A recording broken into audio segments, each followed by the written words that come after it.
Hi to everyone. Tension tension అంటే 10th class ఎగ్జామ్స్కి tension పడుతున్నారా? సిబిఎస్ఈ వాళ్ళ ఎగ్జామ్స్ స్టార్ట్ అయినాయి. తొందరలో స్టేట్ వాళ్ళవి కూడా నెక్స్ట్ మంత్ ఎగ్జామ్స్ స్టార్ట్ అవుతున్నాయి. మరి సంవత్సరం మొత్తం అసలు భయానికి మీనింగే తెలియని బ్లడ్ మనది. పేరెంట్స్ చెప్పినా, టీచర్స్ చెప్పినా ఎక్కడా కూడా టెన్షన్ అనే పడని ఏ స్టూడెంట్ అయినా కన్ఫామ్గా ఎగ్జామ్ ముందప్పుడు కంగారు పడతాడు, భయపడతాడు. ఎవరికి చెప్పుకోలేని స్ట్రెస్ని, ఆ భారాన్ని లోపలే ఆలోచించి చాలా మెంటల్ ప్రెజర్ ఫీల్ అవుతూ ఉంటాడు. కన్ఫామ్గా అది ఎవరికైనా జరిగింది, స్వతహాగా జరిగింది. చదివేవాడైనా చదివినవాడైనా, యావరేజ్ అయినా, బిలో యావరేజ్, ఎవరైనా సరే ఎగ్జామ్ ముందు పిల్లలు టెన్షన్ పడతారు. అందులో ఎగ్జామ్కి ముందు రోజు ఇంకా ఎక్కువ టెన్షన్ పడతారు. మరి ఆ టెన్షన్ ఎలా రిలీజ్ చేసుకోవాలి? ఎగ్జామ్ హాల్లో యాటిట్యూడ్ ఎలా ఉండాలి? తెలియని ప్రశ్నలకి ఎలా సమాధానం రాయాలి అన్నది ఇంపార్టెంట్. అసలు ఎందుకు టెన్షను? మీకు తెలియని ఎగ్జామ్స్ అవి. ఎన్ని ఎగ్జామ్స్ రాసుండరు, మీరు చూడని ప్రశ్నలా అవి. అంటే మీకు తెలియని క్వశ్చన్ పేపర్లా, అదేదో కొత్తగా రాస్తున్నారా మీరు? ఎన్ని సంవత్సరాలు చిన్నప్పటి నుంచి ఇప్పటిదాకా అది ఎఫ్ఏ అనో, లేకపోతే సమ్మేటివ్ అసెస్మెంట్ అనో, ఫార్మేటివ్ అసెస్మెంట్ అనో, స్లిప్ టెస్ట్ అనో, వీక్లీ టెస్ట్ అనో, హాఫర్లీ అనో, క్వార్టర్లీ అనో, ఏదో ఒక పేరు పెట్టని ఎన్ని ఎగ్జామ్స్ రాసుంటాం మనం. ఎన్ని రకాల క్వశ్చన్ పేపర్లు చూస్తుంటాం మనం. ఎంతమంది టీచర్ల ఇన్విజిలేషన్ చూస్తుంటాము, ఎంతమంది టీచర్ల కరెక్షన్ చూస్తుంటాం మనము. తెలియని ప్రశ్నలకి ఎట్లా సమాధానం రాస్తుంటాం మనము. ఒకవేళ తప్పైనా కరెక్షన్ చేసిన తర్వాత అదే ఆన్సర్ని తీసుకెళ్ళి అందులో మనం రాసిన చాలా నాన్ సెన్స్లో కూడా ఒక సెన్స్, దానికి సంబంధించిన ఒక పాయింట్ ఉందని చూపించి ఎంత రిక్వెస్ట్ చేసుకొని మార్కులు వేయించుకొని ఉంటాం మనం. అలానే ఎగ్జామ్ సంవత్సరం మొత్తం, అంటే నెలంతా చదవకపోయిన ఎగ్జామ్ ముందు రోజు చదివి ఎగ్జామ్స్ ఎంత బాగా రాసుంటాం మనము. ఇలాగ మనము నాకు తెలిసినంత వరకు ఎగ్జామ్ రాయడంలో ఉన్న ఎక్స్పీరియన్స్ ఏదైతే ఉందో అది నువ్వే తోపువి. నీకే బెస్ట్ ఎక్స్పీరియన్స్ అనమాట. ఎగ్జామ్ ఎలా రాయాలి, ఆ ఎగ్జామ్స్కి అలవాటు పడ్డ హ్యూమన్ బీయింగ్వి నువ్వే. అసలు ఎగ్జామ్ గురించి పూర్తిగా తెలిసిన అవగాహన ఉన్న ఏకైక వ్యక్తి ఎవరంటే స్టూడెంటే. స్టూడెంట్ లైఫే ఎగ్జామ్స్ అని ఉంది. అలాంటి నీకు ఎందుకు భయం? బోర్డ్ ఎగ్జామ్ అనో, 10th అనో, ఏదో బయట వాళ్ళు కరెక్షన్ చేస్తారనో, ఇన్విజిలేటర్ వేరేగా ఉంటాడనో, రూమ్ మంద కాదు, స్కూల్ మంద కాదు, ఇవంతా non sense. 10th is not a life. 10th ఏదో నీ లైఫ్ 10th మీద ఆధారపడలేదు. ఒక లైఫ్లోకి ఎంటర్ అవ్వడానికి 10th అనేది ఒక చిన్న టెస్ట్ లాంటిది. రెగ్యులర్గా నువ్వు రాసే ఎగ్జామ్స్ లాంటిదే, రెగ్యులర్గా నువ్వు చూసే క్వశ్చన్ పేపర్స్ లాంటిదే. ఎప్పుడు నీకు అలవాటు పడ్డ ఒక ప్రాసెస్సే అది. అంతకు మించి దీనికి ఎక్కువ ఆలోచించాల్సిన అవసరం కూడా లేదు. అలానే ఇయర్ మొత్తం పడ్డ కష్టం, నువ్వు ఫస్ట్లో నుంచి చదివావా, ఇయర్ అంతా చదివావా అనవసరం. ఎగ్జామ్ ముందు రోజుల్లో నువ్వు ఎలా చదివావు అన్నది ఇంపార్టెంట్. అలానే నీ మైండ్ సెట్ చాలా చాలా చాలా క్యాపబిలిటీ ఉంటుంది. ఎవరికి తెలియని ఒక యూనిక్ పర్సనాలిటీ నీలో ఉంది. ఏది కూడా మనం చదివింది వృధా పోదు, ఎక్కడ మనం విన్నది అస్సలు మర్చిపోము. మరి ఇదన్నీ ఎగ్జామ్ హాల్ ఎలా గుర్తుకు రావాలి? యాటిట్యూడ్ ఎలా ఉండాలి? మనం ఎగ్జామ్ పేపర్లోకి అడుగుపెట్టిన తర్వాత మన బ్రెయిన్లో నాన్ సెన్స్ ఉండకూడదు. నాన్ సెన్స్ అంటే ఏంటి? రాసేవాడికి ఉండకూడని 2 లక్షణాలు. నేను ఎగ్జామ్ బాగా రాయాలి అనుకోకూడదు, అలానే ఎగ్జామ్ బాగా రాయనేమో అని అనకూడదు. ఈ 2 క్వాలిటీస్, ఈ 2 యొక్క యాటిట్యూడ్స్ కన్ఫర్మ్గా మన ఎగ్జామ్ని పాడు చేస్తాయి. బాగా రాయాలి అనే ఒక ఎంతూజియాజంలో, ఆ ఓవర్ దీంతో మనం కన్ఫర్మ్గా ఎక్కడో చప్పులు చేస్తాం. బాగా రాయలేనేమో అన్న ఒక భయంతో కూడా మనం ఎగ్జామ్ని ఎక్కడో చోట మనకి అంత ఈజీగా ఆ ఎగ్జామ్ పేపర్ని మనం హ్యాండిల్ చేయలేం. కన్ఫర్మ్గా ఎక్కడో చోట ఆ ప్రెజర్ మనం ఫీల్ అవుతూ ఉంటాం. ఎగ్జామ్లా రాయాలి అంటే మీ బ్రెయిన్లో ఒక నెర్వస్ ఫీలింగ్ కానీ, మార్కుల గురించి బాధ కానీ, నువ్వు బాగా రాస్తావా లేదనే సందేహం కానీ, నాకు ఇన్ని మార్కులు రావాలి అని ఒక ఎక్స్పెక్టేషన్ కానీ, ఇవన్నీ ఉంచుకోకూడదు. ఒక చిన్న క్లియర్ మైండ్ ఉండాలి. ఒక వైట్ పేపర్ లాంటిది, కేవలం ఆ సబ్జెక్ట్కి సంబంధించి నువ్వు ఆ రోజు క్వశ్చన్ పేపర్లో చదివే క్వశ్చను, దానికి నువ్వు ఆన్సర్ ఎలా రాయాలి అన్న ఒక ఆలోచన తప్ప ఇంకా ఎలాంటి ఆలోచన కూడా ఉండకూడదు. మనమందరం చాలా స్మార్ట్గా ఉంటాం, మనందరికీ ఐక్యూ లెవెల్స్ చాలా బాగా ఉంటాయి. కన్ఫర్మ్గా మన బ్రెయిన్ చాలా స్ట్రాంగ్గా ఉంటుంది, చాలా స్మార్ట్గా బిహేవ్ చేస్తుంది. కానీ అది ఎప్పుడు ఉంటుంది, ఎప్పుడైతే నీ మైండ్ కామ్గా, పీస్ఫుల్గా, హ్యాపీగా, ఎలాంటి అదర్ టెన్షన్స్, ఫియర్స్, ఏ ఆలోచన లేకుండా ఉన్నప్పుడు మన బ్రెయిన్ చాలా స్మార్ట్గా పనిచేస్తూ ఉంటుంది. మెమరీ కూడా చాలా స్ట్రాంగ్గా ఉంటుంది. ఈవెన్ దో ఆ క్వశ్చన్ నీకు తెలియకపోయినా కూడా, ఎక్కడా నీకు దాని గురించి పూర్తి అవగాహన లేకపోయినా కూడా, నువ్వు కాన్ఫిడెంట్గా లేకపోయినా కూడా, కన్ఫర్మ్గా ఆ టైంలో కనుక నువ్వు కేవలం ఆ క్వశ్చన్కి సంబంధించి ఆన్సర్ని కనుక ఎలాంటి టెన్షన్స్ లేకుండా, ఎలాంటి అదర్ థాట్స్ లేకుండా కనుక నువ్వు లాంగ్ బ్రీత్ తీసుకొని ఒక 2 minutes కాన్సన్ట్రేట్ చేస్తే కన్ఫర్మ్గా అది చదివిన సందర్భం నీకు గుర్తొస్తుంది. దానికి సంబంధించిన ఒక లీడ్ నీకు దొరుకుతుంది. అది చాలు మనం అల్లుకుపోవడానికి. ఎవడరా మనల్ని ఆపేది అన్న లెవెల్లో రాసి ఇన్సులేటర్ దడుచుకునే విధంగా చివరికి మనం రాసిన దాన్ని చూసి ఆ ఇన్సులేటర్ కూడా ఇన్స్పైర్ అయ్యి ఏదో ఎఫర్ట్స్ చూపించాడు, బాగా రాశాడు, వీడు ట్రై చేశాడు, వాడికి తెలియకపోయినా కూడా దాన్ని హ్యాండిల్ చేశాడు, నచ్చి నీకు మార్కులు వేసే విధం అంత బాగా రాగల కెపాసిటీ నీకుంది. అలానే దాన్ని ఎక్కడో చోట డిస్కస్ చేసే ఉంటావు. ఫ్రెండ్తో కావచ్చు, అమ్మతో కావచ్చు, నాన్నతో కావచ్చు, ట్యూషన్ సార్తో కావచ్చు, లేకపోతే ఆ సబ్జెక్ట్ టీచర్తో కావచ్చు, లేదా ఇంకెక్కడైనా కావచ్చు. ఎక్కడో చోట దానికి సంబంధించిన డిస్కషన్ జరిగి ఉంటుంది.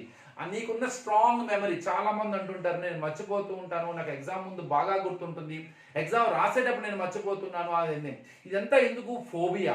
మన మరుపు ఉండదు మనిషికి, ఎప్పుడు మరుపు ఉండదు. ఒక ఫోబియా వల్ల మర్చిపోతాం. నేను మర్చిపోతానేమో అన్న భయంతో మర్చిపోతూ ఉంటాం. ఇంకొక టెన్షన్ వల్ల అది మర్చిపోతూ ఉంటాం. అందుకనే నీ బ్రెయిన్ కనుక కూల్గా ఉంటే, కామ్గా కనుక ఉంటే, ఇంకెలాంటి ఫియర్స్ లేకపోతే నీకున్న స్ట్రాంగ్ మెమరీ, లాంగ్ మెమరీ ఆ రోజు ఎగ్జామ్ హాల్లో ఉపయోగపడుతుంది. చాలా మంది స్టూడెంట్స్ ఇయర్ మొత్తం చదివింది కాదు, నువ్వు ఆ 3 hours ఏం చేసావు అన్నదే నీ exam result. Throughout the academic year నువ్వు చదివావా లేదా, నీ ఎఫర్ట్స్ ఎలా ఉన్నాయా లేదా, నీ కాన్ఫిడెన్స్ అంటే నీ FA marks, SA1 marks, SA2 pre బోర్డో, ఏ ఎగ్జామ్స్ నీ యొక్క పెర్ఫార్మెన్స్ ఎలా ఉన్నదో అన్నది కాదు. ఆ 3 hours నువ్వు ఎలాంటి టెన్షన్ లేకుండా నీ యొక్క మొత్తం నీ ఎఫర్ట్స్ని, సో నీ స్కిల్స్ని, సో 100% నువ్వు అక్కడ యూజ్ చేసుకున్నావా లేదా అన్నదే ఇంపార్టెంట్. అదే నీ రిజల్ట్ని లీడ్ చేస్తుంది, అంతే. అలానే నాకు ఇది కావాలి, ఇది రావాలి అని ఎక్స్పెక్టేషన్తో ఏ పని చేయకూడదు. మన ఎఫర్ట్స్ మనం పెట్టాలి, అంతే. అదొక మనకి సెల్ఫ్ సాటిస్ఫికేషన్. ఇక రిజల్ట్ అంటారా, అది ఎత్తైనా పర్లేదు. ఈ రిజల్ట్ ఏదో మన లైఫ్ కాదు, మన లైఫ్కి డిసైడింగ్ ఫ్యాక్టర్ కాదు అసలు. ఇప్పుడే లైఫ్లో ఎంటర్ అవుతున్నాం, ఇది లైఫ్ని డిసైడ్ చేసేదే కాదు, లైఫ్లోకి అడుగుడుతున్నాం అంతే. కాబట్టి ఈ చిన్న కాలం అంతే, జస్ట్ క్రాస్ చేస్తాం అంతే. దూకాల్సిన అవసరం కూడా లేదు, పెద్ద లాంగ్ జంప్ చేయాల్సిన అవసరం లేదు. జస్ట్ ఒక స్టెప్ వేసేటప్పుడు జాగ్రత్తగా వేసే అడుగు మాత్రమే తప్ప ఇదేదో లాంగ్ జంప్ కాదు. అలా నువ్వు పెద్ద నదిని కూడా దాడతలేదు, చిన్న కాలును కూడా దాడతలేదు. నువ్వు రోజు వేసే అడుగు లాంటిదే, కానీ ఆ అడుగుని జాగ్రత్తగా వేసుకుని జాగ్రత్తగా ఆచితూచి వేయాల్సిన అడుగు, అంతే. లైఫ్లోకి అడుగు పెడుతున్నాం కదా, ఆ మొదటి అడుగు తడబడకుండా పడాలన్న ఒక చిన్న ఆలోచన మాత్రమే తప్ప ఇక్కడ ఎక్కడా కూడా నీకు నీ లైఫ్కి సంబంధం లేనిది. ఆ మార్కులకి నీ లైఫ్కి ఎలాంటి సంబంధం ఉండదు. నీ ఎఫర్ట్స్ ఏంటి అన్నది మాత్రమే. నీకు నువ్వు సెల్ఫ్ కాన్ఫిడెన్స్గా ముందుకు వెళ్ళడానికి, నీకు నువ్వు సెల్ఫ్ సాటిస్ఫికేషన్తో నెక్స్ట్ లైఫ్లోకి ఎంటర్ అవ్వడానికి ఇది మాత్రం ఉపయోగపడుతుంది, అంతే. సో మనం ఎగ్జామ్ హాల్లో యాటిట్యూడ్ చాలా పీస్ఫుల్గా ఉండాలి, కామ్గా ఉండాలి. మన యొక్క డ్రెస్సింగ్ కానీ, మనం కూర్చున్న విధానం కానీ, మనం మాట్లాడే విధానం కానీ, ఇన్సులేటర్ని ఎక్కడ ఇబ్బంది పెట్టకుండా ఉండాలి, లో వాయిస్ ఉండాలి. అసలు మనం ఒకరు ఉన్నామన్న విషయం కూడా ఇన్సులేటర్ తెలియకుండా ఉండాలి. ఏదైనా డౌట్ వచ్చినా వెంటనే క్లారిఫై చేసుకోవాలి. టెన్షన్ పడాల్సిన అవసరం లేదు. కూల్గా ఉండాలి, కామ్గా ఉండాలి, అట్మాస్ఫియర్ని ఎంజాయ్ చేయాలి. సో ఆ ఎగ్జామినేషన్ ఎంజాయ్ చేయాలి. ఆ పేపర్ని మనకి ఎంత టఫ్గా ఉన్నది, యావరేజ్గా ఉన్నది కాదు, ఎలా ఉన్నా ఆ పేపర్ మన చేతిలో ఉండాలి, మన కంట్రోల్లో ఉండాలి. తెలియని క్వశ్చన్ని కూడా మనం హ్యాండిల్ చేసి వచ్చే విధంగా రాయాలి. చాలా మంది అంటూ ఉంటారు తెలియని క్వశ్చన్ వస్తే ఇది కంగారు పడుతూ ఉంటారు. మీకు తెలుసో తెలీదో మీ లైఫ్లోనే ఎన్నో రకాల ఎక్స్పీరియన్సెస్ మీరు పొందుంటారు. మీకు బాగా తెలిసిన క్వశ్చన్ కూడా మీరు చెడగొట్టొచ్చుంటారు. కానీ మీకు ఏమీ రాని క్వశ్చన్ కూడా బ్రహ్మాండంగా రాసి కరెక్షన్లో టీచర్స్ మీకు ఎక్కువ మార్క్స్ కూడా వేస్తుంటారు. ఇలాంటి ఎగ్జాంపుల్స్ మీ లైఫ్లో చాలా ఉండుంటాయి కూడా. మీరు బాగా చదువుకున్న క్వశ్చన్ కూడా ఫుల్ మార్క్స్ వేసి ఉండరు. కానీ మీకు ఏం తెలియని క్వశ్చన్ని మీరు అప్పటికప్పుడు మీకు వచ్చిన థాట్ను ఉపయోగించి ఆ ఎగ్జామ్లో మీరు రాసిన రైటింగ్ ఏదైతే ఉందో అది ఇన్స్పైర్ అయ్యి దానికి ఎక్కువ మార్క్స్ కూడా పడి ఉంటాయి. కాబట్టి మనం ఇయర్ మొత్తం ఆడతా పాడుతూ చదువుకున్నది కూడా గుర్తుపెట్టుకోకపోవడం, మనం అసలు ఏదో చాలా రెగ్యులర్గా చాలా కేర్లెస్గా విన్న లెసన్ కూడా ఆ 3 hours మీకు గుర్తొస్తుంది. ఆ పాయింట్ మీకు లీడ్ అవుతుంది. అది చాలు మీకు వెళ్తానికి. అట్మాస్ఫియర్ అంతా కూడా మీ బాడీకి సెట్ చేసుకోండి, కాన్ఫిడెంట్గా ఉండండి. ఆ చిన్నగా ఫియర్ని లూజ్ చేసుకోండి. ఒక చిన్న టెన్షన్ ఉంటుంది. టెన్షన్ లేకపోతే ఎట్లా అండి? టెన్షన్ లేకపోతే గాబరా పడాలి, కంగారు పడాలి. ఎవరైనా సరే నాకు టెన్షన్ లేదన్నా అంటే వాడు అబద్ధం చెప్తున్నాను అర్థం. టెన్షన్ పడాలి, టెన్షన్ ఉండాలి, ఆ చిన్న భయం ఉండాలి. బండి నడిపేవాడికి భయం ఉండాలి, ఎక్కడ ఎక్కడ జాగ్రత్తగా వెళ్ళాలా అన్న భయం ఉండాలి. అలా ప్రతి ఒక్కరికి వాళ్ళు చేసే పనిలో ఒక చిన్న లేయర్ ఆఫ్ ఫియర్ ఉండాలి. అది లేకపోతే మనం దాని మీద గౌరవం లేనట్టు, దానికి ఒక రెస్పెక్ట్ లేనట్టు. అది రెస్పెక్ట్ ఉండాలి. ఆ భయమే కొన్ని సందర్భాల్లో ఏ భయం అయితే మనల్ని వెనక్కి తీసుకెళ్తుంది అనుకుంటామో కొన్ని సందర్భాలలో ఆ భయం మనల్ని ముందుకు తీసుకెళ్తుంది, సరైన దారిలోకి పెడుతుంది అనమాట. ఒక చిన్న లేయర్ ఆఫ్ ఫియర్ అంటే అది కూడా ఏంటంటే అక్కడ జాగ్రత్తగా ఉండడానికి, అంతే. అంతవరకు ఉపయోగించాలి. సో ఎగ్జామ్ ముందు క్షణాలు కూడా చాలా ఎంజాయ్ చేయండి, ఫ్రీగా ఉండండి, నవ్వుతూ ఉండండి. ఎక్కడా కూడా మీ ఫేస్లో కానీ మీ మాటల్లో కానీ దాన్ని చూపించడానికి ట్రై చేయమాకండి. హ్యాపీగా ఉండండి అంతే. Just you like enjoy the atmosphere, the way. అక్కడ ఉన్న వాళ్ళందరినీ చూడండి, వాళ్ళతో మాటలు కలపండి, మీ ఫ్రెండ్స్తో షేర్ చేసుకోండి. దాని సబ్జెక్ట్ సంబంధించిందైనా ఏదైనా సరే హ్యాపీగా ఉండండి. మీకు ఎక్కడ కంఫర్ట్ ఉందో వాళ్ళతో మాట్లాడే ప్రయత్నించండి. మీరు ఎవరితో మాట్లాడితే హ్యాపీగా ఫ్రీగా ఉంటారో అక్కడ హ్యాపీగా ఉండడానికి ట్రై చేయండి. సో లోపలికి వెళ్ళంగానే ఆ హడావుడిగా ఉన్న వాతావరణం చూసి కంగారు పడమాకండి. ప్రశాంతంగా మీ సీట్లో కూర్చోండి, హ్యాపీగా లాంగ్ బ్రీత్ తీసుకోండి. సో చిన్నగా ఆ వాతావరణానికి ముందు మీ బాడీని సెట్ చేసుకోండి. క్వశ్చన్ పేపర్ ఇచ్చిన తర్వాత నెగిటివ్గా ఆలోచించమాకండి. అయ్యో నాకు ఈ క్వశ్చన్ రాదే, అమ్మో ఇది వచ్చిన క్వశ్చన్కి బాగా ఆనందంగా కేరింతలు కొట్టాల్సిన అవసరం లేదు. రాని దాన్ని చూసి భయపడాల్సిన అవసరం లేదు. వచ్చింది రాయాలి, రాంది కూడా రాసి రావాల్సిందే. ఏది ఏమైనా సరే ప్రతి క్వశ్చన్కి ఆన్సర్ రాయాల్సిందే, అంతే. ఇన్సులేటరు మనం రాసిన దాంట్లో మనం ఎంత రాస్తే అందులో తను ఏం చూస్తాను, తనకి నచ్చిన పాయింట్ ఒకటి ఉన్నా చాలు మనకి మార్క్స్ వేయడానికి. Attempting is most important than accuracy. గుర్తుపెట్టుకోండి. ఏ క్వశ్చన్కి ఆన్సర్ అయినా సరే నువ్వు పర్ఫెక్ట్గా ఎవరు రాయలేరు. అలానే ప్రతిదీ కూడా ఇన్సులేటర్కి నచ్చే విధంగా మనం రాయలేము. కానీ ఇన్సులేటర్ ఏం చూస్తాడు, నువ్వు ఏం రాసావు, అందులో ఎంతవరకు కరెక్ట్గా ఉంది, రిలయబుల్గా ఉందో చూసుకొని మార్క్స్ వేస్తాడు. కాబట్టి యాక్యురసీ ఈజ్ ఇంపార్టెంటే, కానీ attempting is more than important than accuracy. నువ్వు అటెంప్ట్ చేయడము, నీ ఎఫర్ట్స్ పెడతాం అనేది ఇంపార్టెంట్ అన్నమాట. ఎగ్జామ్ పేపర్ తయారు చేసిన వాడు నా పేపర్ ఎవరు రాయకూడదు, అంత హార్డ్గా ఉండాలని తయారు చేయడు. నా పేపర్లో ఎవరు ఫెయిల్ అవ్వకూడదని కోరుకుంటాడు. నా పేపర్ రాసిన తర్వాత అందరూ హ్యాపీగా ఉండాలని కోరుకుంటాడు. ఏదో కొంతమంది 100% రాకుండా ట్రై ఏదో 2-3 మార్కులు 10 మార్క్స్ అలా జాగ్రత్తగా కొద్దిగా లాజికల్గా ట్రై చేస్తాడు, అంతే. ఇన్సులేటర్ ఎప్పుడు కూడా నా రూమ్లో ఉన్న వాళ్ళందరూ అసలు ఎగ్జామే రాయకూడదు, అసలు వాళ్ళు టెన్షన్ పెట్టేసేయాలి, అసలు వాళ్ళు మొత్తం కంగారు పడి ఏమీ రాయకుండా బయటికి వెళ్ళిపోవాలని కోరుకోడు. నా రూమ్లో ఉన్న ప్రతి ఒక్కరు ఎగ్జామ్ బాగా రాయాలి, సాటిస్ఫికేషన్తో బయటికి వెళ్ళాలి, వీళ్ళందరూ లైఫ్ ఇక్కడ ఆగకూడదు, హ్యాపీగా నెక్స్ట్ జర్నీకి వెళ్ళిపోవాలని కోరుకుంటాడు. అదేవిధంగా ఇన్సులేటర్ ఎప్పుడు కూడా నేను చేసే ప్రతి ఒక్క పేపర్ కూడా పాస్ అవ్వాలి, మంచి మార్క్స్ రావాలి అనే సాటిస్ఫికేషన్తోనే వెళ్తాడు, అంతే తప్ప నేను ప్రతి పేపర్లో కొట్టేసేయాలి, మార్క్స్ తగ్గించేసేయాలి, నా చేతులతో ఎంతమంది నేను ఫెయిల్ చేస్తానని కాన్సెప్ట్ ఎవడైనా ఉంటాడా? అసలు ఎవ్వరు ఉండరు. సో నీ గురించి ఆలోచిస్తారు. ఎగ్జామ్ మొత్తం నీ చుట్టే తిరుగుతుంది. అందరికీ సుప్రీం నువ్వే, అందరికీ సెంటర్ పాయింట్ నువ్వే. నీ మంచే వాళ్ళకి కావాలి, నీ భవిష్యత్తే వాళ్ళకి ఇంపార్టెంట్.